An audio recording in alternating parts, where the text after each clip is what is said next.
जय हिंद प्यारे दोस्तों, मैं प्रकाश अवस्थी कानपुर वाला। प्यारे दोस्तों, आज फिर हम लोग एक सेट लगाएंगे 24/12/2024 का शिफ्ट नंबर 1। सेशन को स्टार्ट करने से पहले बता दें, सॉल्यूशन पीडीएफ टेलीग्राम में। पहला क्वेश्चन, रमेश ने 6% वार्षिक साधारण ब्याज की दर पर बैंक में इतने का निवेश किया, 3 वर्ष बाद उसे कितनी धनराशि मिलेगी? तो दोस्तों, एक साल में 6% का ब्याज, 3 साल में 18% का ब्याज मिल जाएगा। तो ये हमारा 1232 तो एज ए प्रिंसिपल हो गया और इसका 18% निकालकर इसी में जोड़ दीजिए।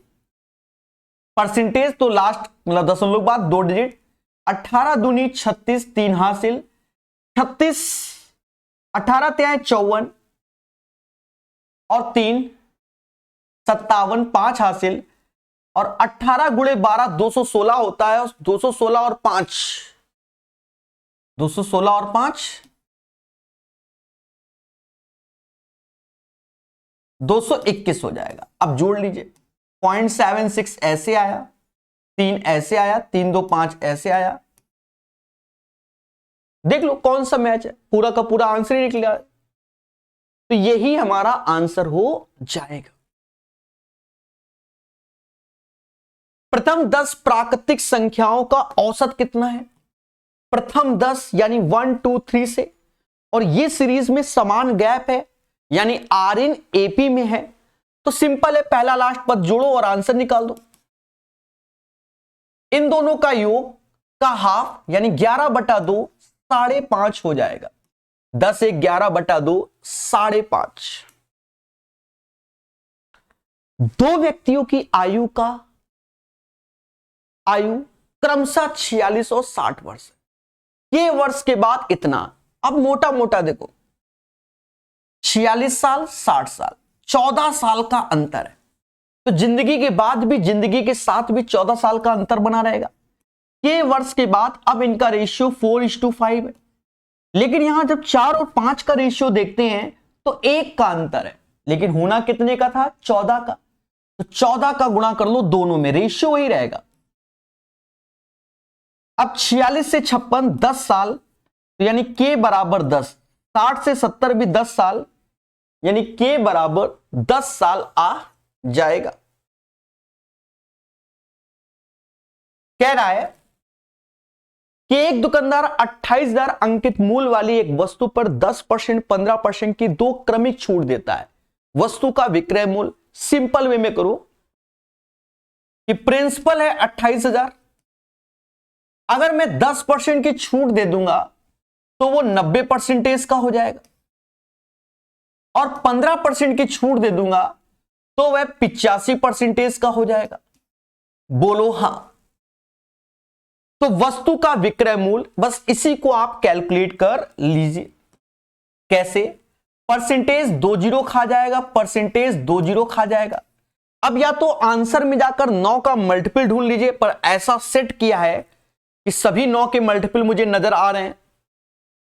ठीक है, 9 का मल्टीपल नहीं होगा। हाँ, चारों के चारों है तो फिर सभी है। दिमाग लगाओ, अगर मैं 28 को 14 लिख दूं और 9 ऐसे, और 85 को डबल करके 170 कर दूं, क्या कोई तकलीफ नहीं? यानी लास्ट में जीरो ऑफ फिक्स हो गया, यानी पहला तो आंसर आना नहीं है, पहला आंसर नहीं आना। और दोस्तों यहां गुणा कर लो, नचोक 36 6 7 6 42, लास्ट में 20 आएगा और 20 एक ही में है, 21,420। यही आंसर हो जाएगा। इतने ही पेशेंस से आपको करना है। अब बच्चा कहेगा सर व्हाई दिस कोलावरी, हम तो पूरा कैलकुलेट करेंगे। तो मेरे भाई, अब 14 गुणे 17 गुणे 9 आपको करना आता होगा। भाई 14 नवैया 112, 14 नवैया 126 और 17 का गुणा करना है, तो 17 सिक्सा 102, 10 हासिल।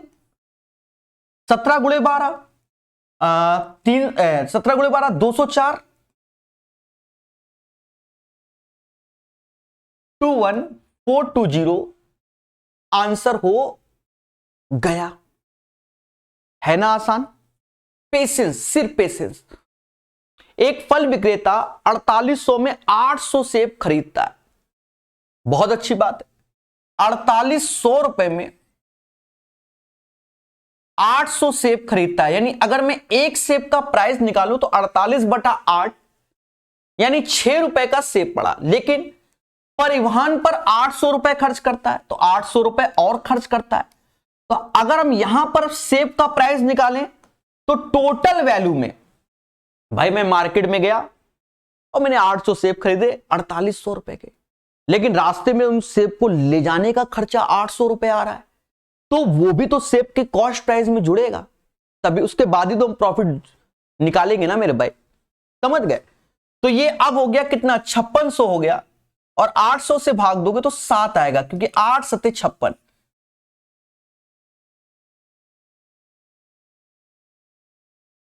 एक सेब की कॉस्टिंग 7 रुपए की पड़ी। कहता प्रत्येक सेब पर 10 रुपए का लाभ कमाना है, तो 7 की चीज 17 में बेचोगे तभी 10 का लाभ होगा, तो प्रत्येक सेब की कीमत 17 रुपए होगी। दो पूरक कोणों का माप का अंतर 18 है, तो छोटे कोण का वो भूल जाओ। हम इतना तो जानते हैं कि कॉम्प्लीमेंट्री में दोनों का सम 90 होना चाहिए। मम्मी ने कहा 90 रुपए का बंटवारा करना है, तो दोनों बच्चों को 45-45 मिलना चाहिए, लेकिन 18 का अंतर है, एक को 9 ज्यादा मिलेंगे, एक को 9 कम। छोटा वाला तो 45 में 9 गया 36 आंसर। सर मजा नहीं आया, कोई बात नहीं, मजा देंगे आपको, चिंता क्यों कर रहे हो। दो पूरक कोणों का अंतर इतना है, तो एक दूसरे के कॉम्प्लीमेंट्री की बात की गई, तो एक अगर थीटा है तो दूसरा 90 माइनस थीटा हो जाता है, तभी ये होता है। अब इन दोनों का जो सम होता है वो 90 होगा, लेकिन हमसे डिफरेंस की बात कर रहा है कि भैया 18 है, तो हमने इसको अगर बड़ा मान लिया तो इसको छोटा मान लो। तो 90 माइनस थीटा में अगर मैं माइनस का थीटा कर रहा हूं, मैं थीटा घटा रहा हूं, और अब अंतर आ रहा है 18 का, 90 में से 18 कम कर दिया बराबर 2 थीटा आ रहा है, इसको छोटा माना है, यानी थीटा का मान निकलना है सिर्फ। कितना हो गया 72, थीटा बराबर 36 के। अब जो आपको अच्छा लगे वो कर लो, वो वाला। भाई पहली हिंट कि पूरक है, पूरक होते ही समझ जाओ कि 90 रुपए का मतलब 90 डिग्री का बंटवारा होना है, अंतर 18 का आना है, 90 का तो 45-45, 18 तो एक में 9 जोड़ोगे, एक में 9 कम कर देना, अंतर 18 का बन जाएगा, समझ गए। यदि किसी संख्या का 30% उसके 20% से 12 अधिक है, देख रहे हो 30% 20% से 12 अधिक है, यानी दोनों का अंतर 10% हो गया, और यही 12 की हो गया। संख्या 100% यानी 120 आंसर। सर समझ में ही नहीं आया, क्या कर दिए। अरे मेरे देवताओं, कोई संख्या का 30%, हर संख्या अपने आप में 100% होती है, और 30% तो 30 ही होगा, उसका 20% 20 ही होगा, बोलो हाँ। तो 30% 20% का अंतर 10%, और दोनों का अंतर 12, तो 10% बराबर 12, तो 100% बराबर 120 के हो जाएगा। बहुत सारा बच्चा पेपर में ये क्वेश्चन गलत कराया, पता नहीं कौन सा नशा करके गलत किया है, समझ में नहीं आ रहा। पहले से ही रेलवे की अलग अलग किताबों में छपा हुआ है, तब भी गलत किया है। वह सबसे बड़ी प्राकृत संख्या ज्ञात करो,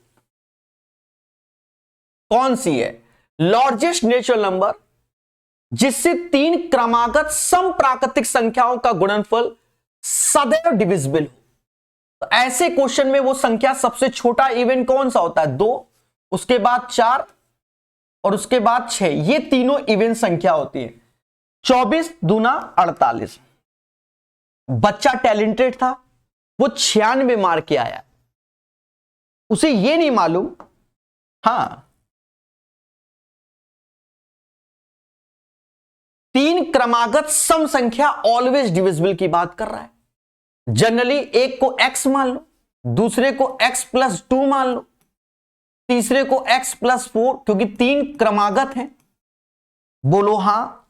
अब अगर मैं सुनना x बराबर 1 रखता हूं, 1 नहीं रख सकते, क्यों? क्योंकि ये 1 1 3 5 हो जाएगा, लेकिन हमसे सम बोल रहा है, दो रखोगे, दो रखोगे तो ये दो, ये 4 और ये 6, तो ये कितना हो गया, 48 हुआ। अब तीन रखोगे तो ये ऑड हो जाएगा, 4 रखोगे, 4 क्या रखोगे, 4। तो अब ये 4 समझ गए ना, 4 6 और उसके बाद 8, अड़छंग 48, 48 चौका 192, देख रहे हो। और बच्चा 96 तब पता नहीं कहां से मार दिया, ठीक है। यानी 3 क्रमागत सम संख्याएं हमेशा 48 से डिविजिबल होता है, ठीक है। पर बच्चा ये पढ़ा कि वह सबसे बड़ी सी बड़ी प्राकृत संख्या, वो 96 सोच रहा था। अगर 96 सोच रहा है तो 48 क्या 96 से जाता है क्या? बोलो बोलो, टेल टेल। तो बस चीजों को सीखा जाता है। एबीसी अकेले दौर एक काम को 9 12 18 घंटे में कर सकते हैं। बहुत सुंदर, कर लो काम। 9 12 18, एलसीएम ले लो, 36 आएगा। यानी इसकी क्षमता 4, इसकी क्षमता 3 और इसकी 2 हो जाएगी। आगे कहता है हमसे कि उन सभी ने साथ मिलकर काम शुरू किया, लेकिन ए ने 3 दिन बाद काम छोड़ दिया। अच्छा, ये भी बच्चा गलत करके आया है, 3 दिन बाद काम कर दिया, छोड़ दिया। तो 4 3 7 2 9, एक दिन में 9 काम करते हैं तो 3 दिन में 27 काम कर लिया। 3 दिन में 27 काम कर लिया। उसके बाद ए ने छोड़ दिया, तो अब बचा हुआ कौन काम करेगा, बी। तो काम बचा कितना, 9।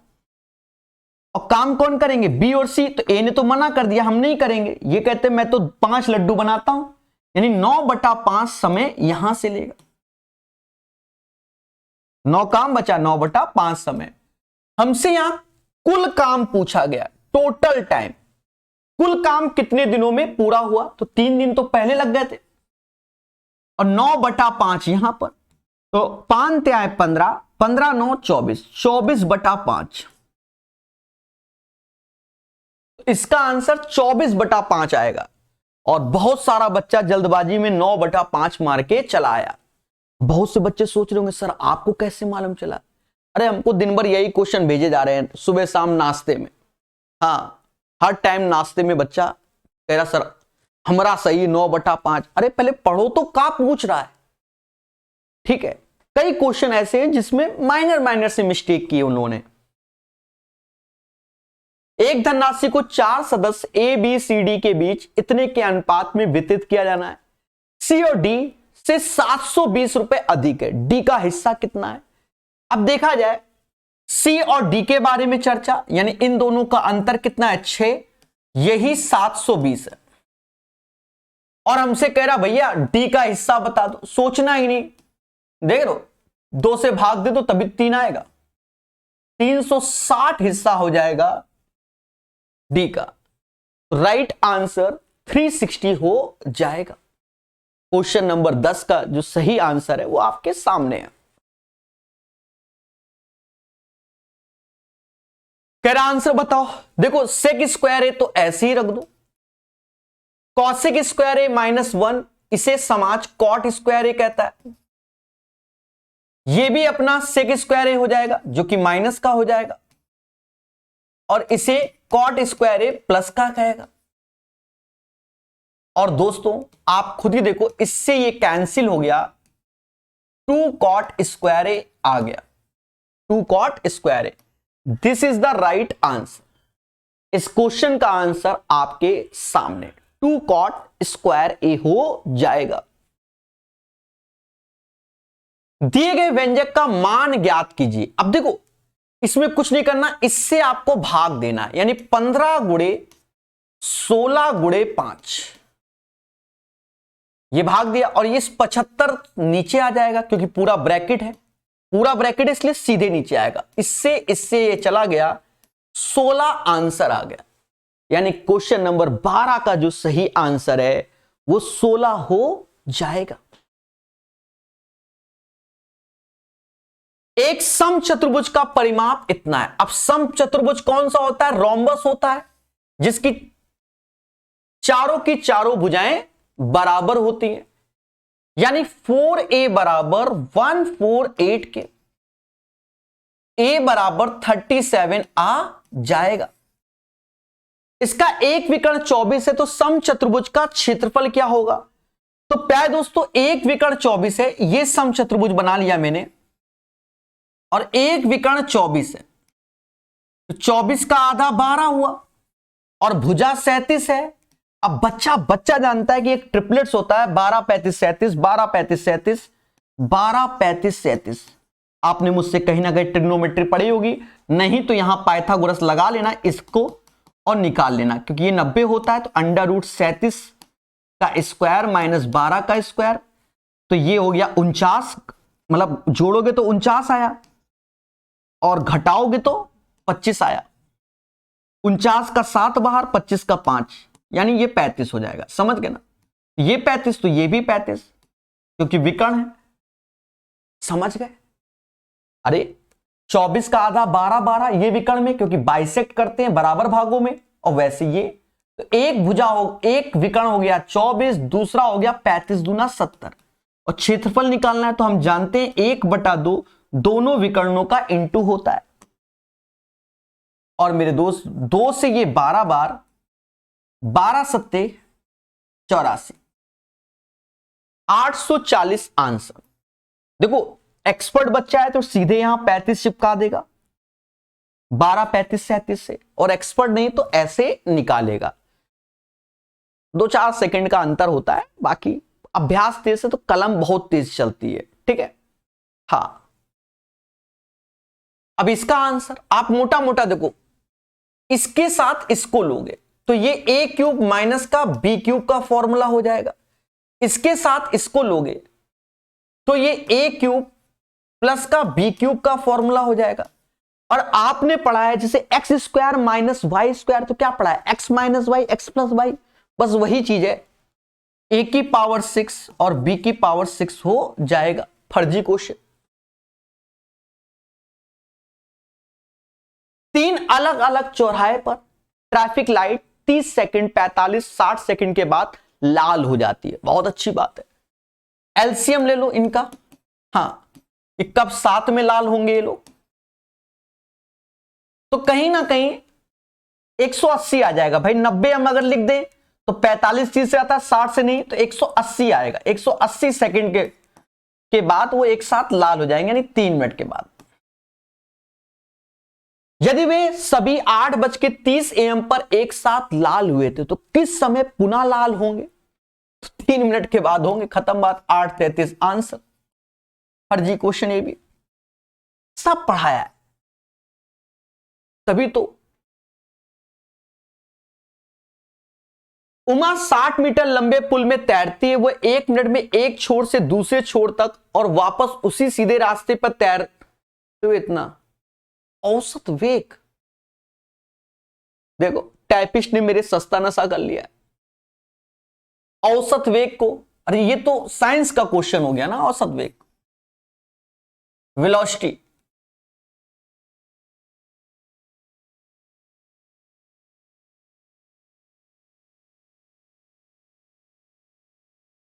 साठ मीटर लंबे पुल में तैरती है और 1 मिनट में एक छोर से दूसरे छोर तक और वापस उसी स्थान पर रास्ते पर तैरते हुए 120 मीटर। जीरो होगा। खत्म बात। ठीक है, एवरेज वेलोसिटी क्या होता है? देखो बाकी भूल चुक लेने देनी, क्योंकि मुझे साइंस अब इतना याद नहीं। एक जमाना था कि मुझे भी आती थी।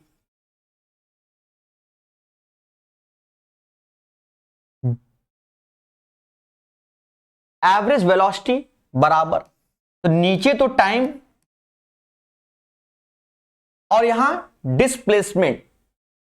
ठीक है, डेल्टा डी।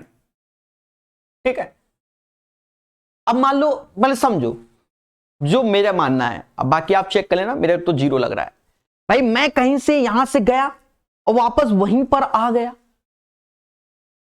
तो कोई मूवमेंट ही नहीं हुआ, हमारा तो मुद्दा ही खत्म हो गया ना। समय लग गया 1 मिनट का। तो यहां पर जो एवरेज वेलोसिटी होगी वो 0 होगी। ठीक है, बाकी इसको चेक कर लेना, साइंस का है।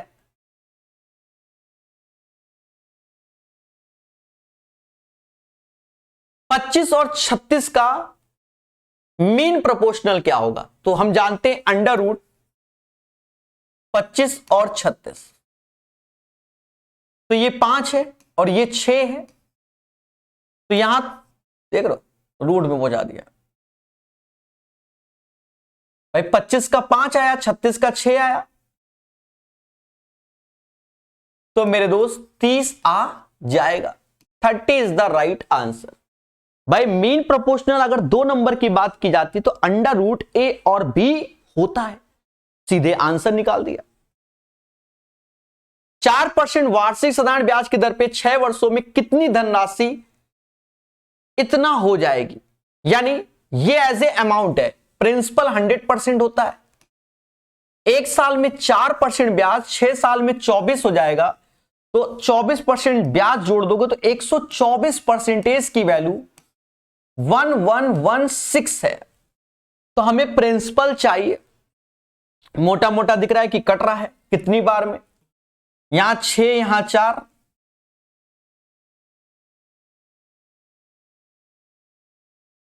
छह के पाड़े में 4 आता है, 4 चक्कू 16 होता है।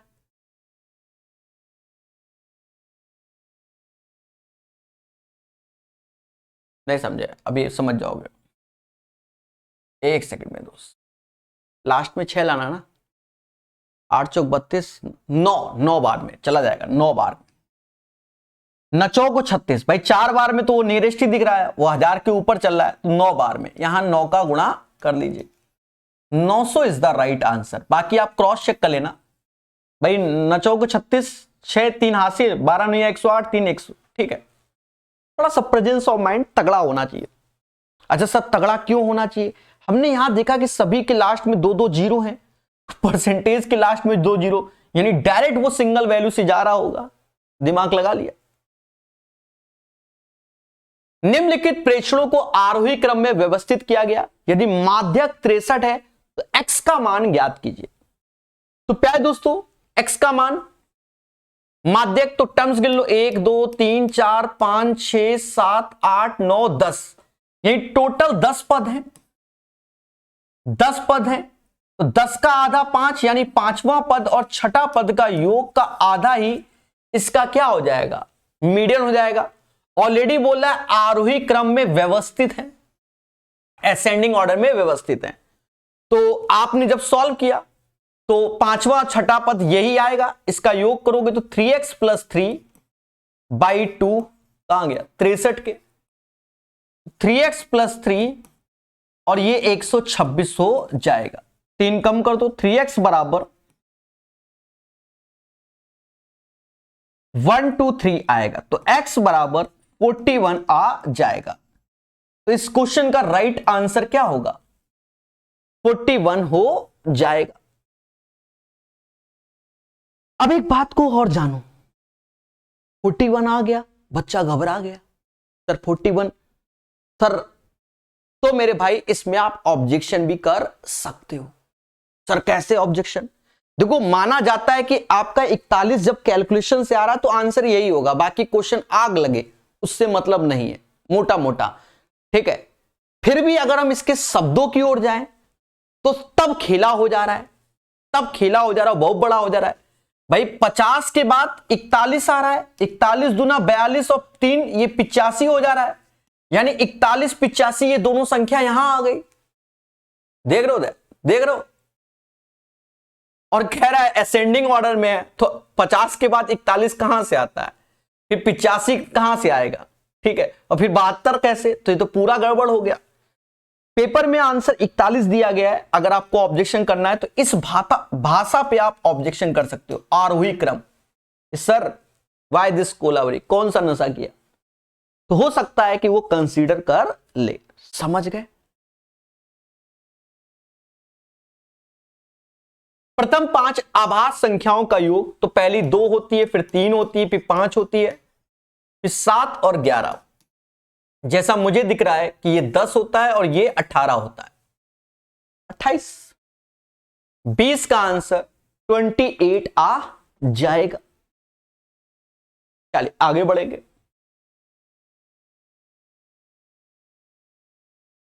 दो व्यक्ति 56 किलोमीटर की दूरी पर स्थित दो स्थल से एक दूसरे की ओर गाड़ी चलाते हुए आते हैं। पहले की चाल 13, दूसरे की 14। यदि वे एक साथ गाड़ी चलाना आरंभ करें तो कितने समय के बाद एक दूसरे से 12 किलोमीटर की दूरी पर होंगे? ठीक है, मेरे टाइपिस्ट ने शायद गलत कर दिया है, 12 की जगह 2 किलोमीटर की दूरी होगा। हाँ, आजकल ये बहुत खेल रहा है, यहां 2 होगा। ठीक है, 2 किलोमीटर की दूरी पर एक दूसरे से 2 किलोमीटर की दूरी पर मिले। देखो ये जो दूरी है ये 56 है। एक बंदा 13 की स्पीड से चल रहा है, दूसरा इधर से 14 का, और वो लोग एक दूसरे से 2 किलोमीटर की दूरी पर होंगे कितने समय के बाद? तो 2 इसमें कम कर दोगे तो यानी 54 किलोमीटर होगा। अब ये दोनों एक दूसरे की ओर आ रहे हैं, टूवर्ड्स ईच अदर आ रहे हैं, एक 13 एक 14 यानी 27 की स्पीड से रिलेटिव, और ये आ जाएगा 2 घंटा, यानी इसका आंसर 2 आवर्स हो जाएगा। समझ गए? यहां 2 ही किलोमीटर होगा ओरिजिनल पेपर में, गलती हमारे टाइपिस्ट की है। निम्नलिखित का मान ज्ञात कीजिए, इसको भाग दे दो, 9 से भाग तो 4 बार स्क्वायर, तो 4 का स्क्वायर ही रहेगा। ऐसे इधर भी 4 का स्क्वायर, 16 दूनी 32 इज द राइट आंसर। हां, 16 दूनी 32 सही आंसर। प्यारा क्वेश्चन। पाइप आर एक भरी हुई टंकी को 30 मिनट में खाली कर सकता है। बहुत अच्छी बात है, कर दो खाली। लेकिन पाइप पी और क्यू क्रमशः 15 और 10 मिनट में भर सकते हैं। पी 15 और क्यू 10 मिनट में। इसका एलसीएम ले लो, ऐसे ले लो, 30 ही आएगा। यहां एक लड्डू तोड़ रहा है, ये 2 बना रहे हैं, ये 3 बना रहे हैं। अब एक एक बात को डिकोड करेंगे। राम ने अनजाने में तीनों नल खोल दिए और 2 घंटे के बाद श्याम को इसका एहसास हुआ। राम ने खोला, श्याम को एहसास हुआ। वाह क्या बात है। उसने आर को बंद कर दिया। अब देखो 2 घंटे तक तो ये तीनों के तीनों वर्क किए। 3 2 5 लड्डू बने, एक टूटा, यानी 4 लड्डू बना। 2 घंटे में 8 लड्डू बने। कितने लड्डू बने? 2 घंटे में 8। अब बनने कितने हैं? 22 लड्डू। तो भैया श्याम भैया को मालूम चला कि भैया राम भैया तो ये काम कर दिए। उसने पाइप आर को बंद कर दिया, यानी अब ये काम नहीं करेगा। तो अब लड्डू कौन बनाएंगे? ये दोनों 5 लड्डू बनाते हैं। 22, तो 22/5, 5 से भाग दोगे तो 4 घंटा, और 2 सही 5, इसी को 24 मिनट कहते हैं।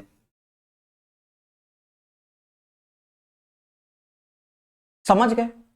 इस गलती के कारण अब टंकी को भरने में कितना अधिक समय लगा। मेरे भाई यहां पर अगर देखा जाए समय तो 6 घंटा 24 मिनट जब कांड हो चुका है। अगर पहले से ही आर ओपन ना होता तो यही दोनों भर रहे होते, और ये 30 भरना होता, तो 30/5 यानी 6 घंटे में टैंक को भर जाना चाहिए था। पर मुद्दे कारण 6 घंटा 24 मिनट, यानी 24 मिनट अधिक लग गए आर के खुले होने के कारण। समझ गए? तो 23 का आंसर सिंपल सरल वे। यदि दूध का मूल पानी के मूल से 15% अधिक है, 15% का मतलब होता है 3/20, तो 20 वाटर का मूल है, और मिल्क का मूल 3 जोड़ दोगे तो 23 हो जाएगा। हाँ 23 हो जाएगा। अच्छा याद रहे, भारतवर्ष में पानी की कीमत बहुत है, दूध की कीमत सस्ती है पानी के कंपैरिजन में। सर बिस्लेरी तो 20 रुपए बोतल, 2 लीटर की 30 रुपए में आ जाती है। अरे तो हम पानी की कीमत, ब्लैक वाटर, दुनिया वाटर, कोई 5000 की बोतल पी रहा है, कोई 10,000 का। दूध की कोई देखा कि 5000 की कोई बोतल आ रही है? पानी दूध की बोतल 1 लीटर की पानी की आती है। बाकी समझदार है, ठीक है, मैं एक एग्जाम्पल से बता रहा हूं, आप ये नहीं कि धरने में बैठ जाओ, फिलहाल पानी फ्री है ये मान के चला जाता है, पर यहां कह रहा है तो मान लिया। तो पानी का मूल दूध के मूल से लगभग कितना % कम है? दोनों का अंतर कितना है? कम है लगभग, तो दोनों का अंतर 3। कंपैरिजन मिल्क से कर रहा है, गुणे 100, तो ये एक बार में जाएगा, फिर 69 70 13 पॉइंट समथिंग, एक ही आंसर है। समांतर रेखाओं का एक युग्म किसी त्रियक छेदी रेखा द्वारा इस प्रकार प्रतिच्छेदित किया जाता है। देखो ये दो पैरेलल लाइन है, ये ट्रांसवर्सल लाइन है, पहली बात तो ये है, ठीक है। और 1 और 2 त्रियक छेदी रेखा एक ही तरफ अंतःकोणों का युग्म है, एक ही तरफ अंतःकोण। पहले सुनना, इससे पहले एक सेट में आया था, वहां अल्टरनेट था, एकांतर कोण के बारे में बात हो रहा था, ठीक है, एकांतर अंतःकोण, तो उसमें इसके साथ इसको लिया जा रहा था, इसके साथ इसको लिया जा रहा था। अब इसमें क्या रहा है कि एंगल 1 और 2 त्रियक छेदी रेखा के एक ही तरफ अंतःकोण, एक ही तरफ अंतःकोण कौन से होंगे? ये दोनों होते हैं मेरे भाई, हाँ, उसका और इसमें अंतर है, याद रखना। तो ये एंगल हमको कह रहा है 65 है, एंगल 1, तो ये इन दोनों का सम 180 होता है, तो ये 115 हो जाएगा, ठीक है। यानी इससे पहले वाले सेट में जब ये क्वेश्चन आया था, तो वहां पर इससे और ये 23 तारीख का शिफ्ट नंबर 3 की बात कर रहा हूं, तो वो अल्टरनेट, ये दोनों एंगल बराबर होते हैं, वो आंसर था। लेकिन मेरे दोस्त यहां पर एक ही तरफ अंतःकोणों के बारे में बात किया, एकांतर कोण की बात नहीं किया है, अंतःकोण एक ही तरफ, इन दोनों का सम 180 होता है, ठीक है। तो डाउट में मत बने रहना। 7 सेंटीमीटर भुजा वाले एक वर्ग के परिगत एक वृत्त की परिधि, ये एक वर्ग है और ये एक वृत्त है, इसकी परिधि ज्ञात कीजिए। 2πr सभी 11 की मल्टीपल है। देखो ये 7 सेंटीमीटर है, तो ये भी 7 है, तो ये हमारी जो डायगोनल आ जाएगी तो 7√2। लेकिन अगर मुझे रेडियस की बात करनी है तो 7√2 में 2 का भाग देंगे तो कहीं ना कहीं हमारी त्रिज्या आ जाएगी किसकी? वृत्त की। और इसका परिधि 2πr 2 ऐसे 22/7 ऐसे, और r जो कि 7√2/2। हैप्पी बर्थडे 22√2 आंसर आ जाएगा। और लास्ट क्वेश्चन, भाषा पढ़ ले पहले। दुकान ए और बी द्वारा महिलाओं को बेचे गए सेबों के बीच का अंतर देख रहे हो, ए और बी, बस देख रहे हो। अब भाई ऐसे अंतर पूछा जाएगा पेपर में, तो 13 में से 6 गया 7 आया, 6 में से 2 गया 4 आया, ठीक है, 47 आंसर। अगर ऐसे क्वेश्चन आ रहे हैं तो कट ऑफ तो हाई फाई जाएगी। अच्छे और बुरे में क्या अंतर है आप बताओ ईमानदारी से। अगर किसी जगह 2+2 ही पूछा जा रहा है, जिसे कहते हैं 4, ठीक है, तो सबसे वही पूछा जा रहा है, तो सबके वही नंबर आएंगे। यहां आजकल पेपर वाले कुछ कमियां कर रहे हैं, थोड़ा सा अच्छा लेवल रहना चाहिए। मतलब पेपर सेट में ही 4-5 जहरीले डाल तो देने चाहिए, बाकी चलो सस्ता है कि बच्चों के नंबर अच्छे आए, खुशी से तैयारी करते रहें, पर ऐसा ना हो कि 80 नंबर लाने वाले का अगर सिलेक्शन ना हो तो फिर तो टेंशन में आ जाएगा ना। ये चीज है, बताओ कह रहा अंतर का है, वाई दिस कोलावरी। चलिए, तो उम्मीद है सेशन समझ में आया होगा, और नए हो तो इस चैनल को सब्सक्राइब कीजिए और टेलीग्राम में पीडीएफ मिल जाएगी। धन्यवाद।